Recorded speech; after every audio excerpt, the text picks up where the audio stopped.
This can't be real. There's a cyst on her hand. Let's see how they decide to treat it. Ooh. Usually the fluid can be drained, but it looks like they took a different approach. Also wouldn't recommend. They usually go away by themselves and are harmless. This one already looks like it's going to be a good one. This looks like a sebaceous cyst, which is the buildup of pus and sebum. But he is missing one thing. Put in the comments what you think that is.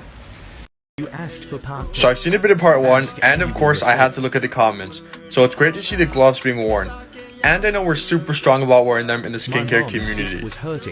This looks like an epidermoid cyst, and it seems like it'll be uncomfortable due to the inflammation. A steroid injection could take the inflammation down, or it may need to be surgically removed. But doing this will push the cyst down, and it could even lead to cellulitis. So maybe we'll check in a few months when they said it will be removed. This pop is crazy, and he goes straight into it. This looks like an epidermal cyst, and in the substance that comes out, there will be keratin.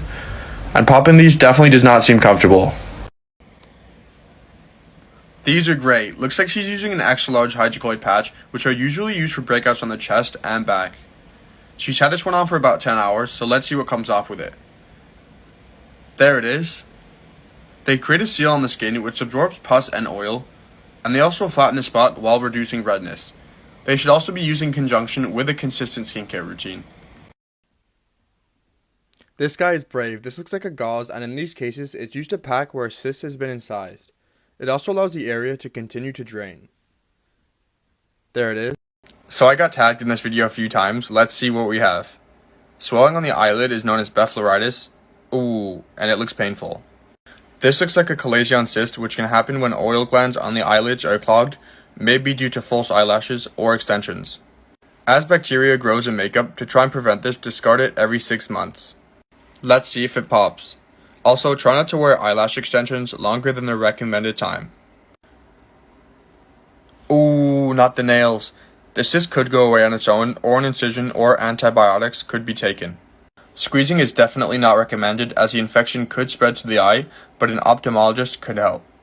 There is definitely too much pressure being applied to this cyst, but looks like we have an epidermoid cyst on the ear, and this one is quite large. And these will occur when oils are produced faster than they can be released, or when the opening of a pore is clogged. And these are great to watch, but getting them surgically removed will reduce the chances of them reappearing. This appears to be an epidermoid cyst, which also seems to be inflamed and infected. Got to wear them gloves. With a DIY extraction like this, the risk of infection is increased. There it goes. And it got on the wall. Hopefully the dog doesn't eat it. The liquid that came out of this cyst is keratin, and it can also have a bad smell. So it's best not to pop cysts, as they are commonly known for coming back after removal. Coming in with the double upload.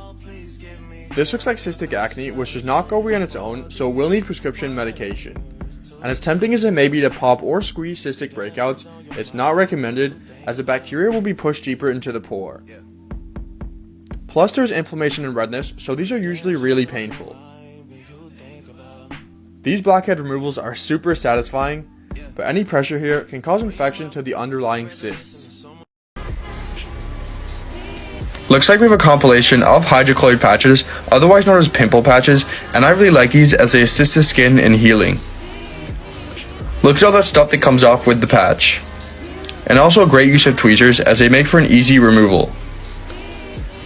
They're able to heal the skin, as it can keep the area moist and hygienic, but they can also reduce the risk of scarring. Let's see if barbers really can do it all. And it's always a good sign to see gloves being worn right off the bat. This looks like an epidermoid cyst, and it is hard to resist squeezing this, but it should be removed by a dermatologist. He could have even had this there for a while, and he could have even tried to remove it by himself, but it's just going to refill. This cyst is formed when skin cells move deeper into the skin and multiply, but in terms of removing it, a dermatologist will need to incise it and remove the sac and the secretion so it doesn't return. Tag me in more videos like this. Every day I can just feel Can you guys spot the mistake? Let me know in the comments. Looks like we have a blind pimple or cystic acne, and it seems to be under the surface of the skin. You can see this as a pimple doesn't come to a head. Definitely a lot of determination, but squeezing acne will push the bacteria even further into the skin. This can form a painful and sometimes even red bump beneath the skin. There it is. Ooh. Don't keep squeezing it. A warm compress could have brought the pimple to a head rather than aggressively squeezing it, and this can also cause scarring. This one's great. We have DIY epidermal cyst drainage, but without surgical removal, it will most likely return.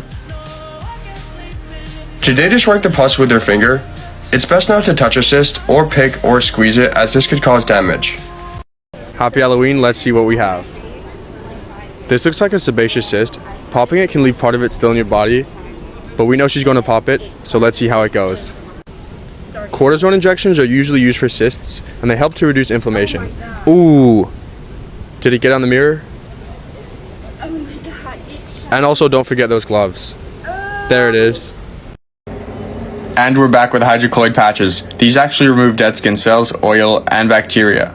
They will always be satisfying, especially when they get all of that gunk out of the pimple. And they're also inspired by the wound healing materials used in hospitals. Best one so far. They're also really good at preventing face picking, and they seal the area from external bacteria. They're best put on before bed and removed in the morning. Ooh, and they're a great addition to any skincare routine.